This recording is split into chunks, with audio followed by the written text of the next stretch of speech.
Heroine म्हटलं की आपल्यासमोर गोरी पान, नाकी डोळी छान असलेली, दिसायला सुंदर अशीच मुलगी समोर येते। पण आता हे चित्र थोडं बदलत चाललंय। उंच माझा झोका मधली स्पृहा जोशी, राधाई बावरी मधली श्रुती मराठे, देवयानी मधली शिवानी सुर्वे किंवा जुळून येती मधली प्राजक्ता माळी, या सगळ्या अभिनेत्री दिसायला सुंदर तर होत्याच, पण अगदी गोऱ्या पानही होत्या।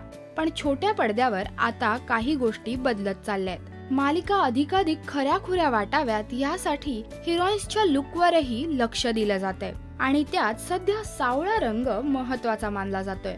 गर्ल नेक्स्ट डोअर अशी ओळख असलेल्या हिरोईन्स प्रेक्षकांच्या आवडत्या बनत चालल्यात। लोकांना टीव्हीच्या पडद्यावर जास्तीत जास्त खऱ्याखुऱ्या गोष्टी बघायला आवडतात आणि याचाच परिणाम आता मालिकांच्या कास्टिंगवरही होऊ लागलाय।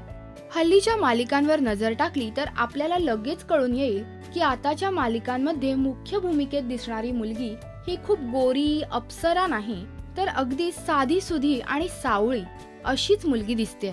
उदाहरणं द्यायचीच झाली तर कमला मालिकेतील कमला, प्रीती परी तुजवरी मधली प्रीती किंवा अगदी जय मल्हार मधली बानू, का रे दुरावा मधली अदिती किंवा सध्या झी मराठीवर नुकतीच सुरू झालेली मालिका नांदा सौख्य भरे ह्यातली मेन लीड ऋतुजा। तर ही अशी अनेक उदाहरणं आहेत ज्यावरून आपल्याला कळेल की सध्या सावळा रंग भाव खाऊन जातोय।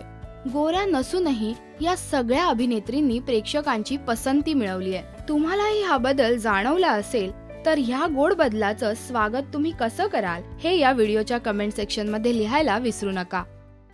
नमस्कार, मी Suruchi Adarkar. Please subscribe to Rajshri Marathi.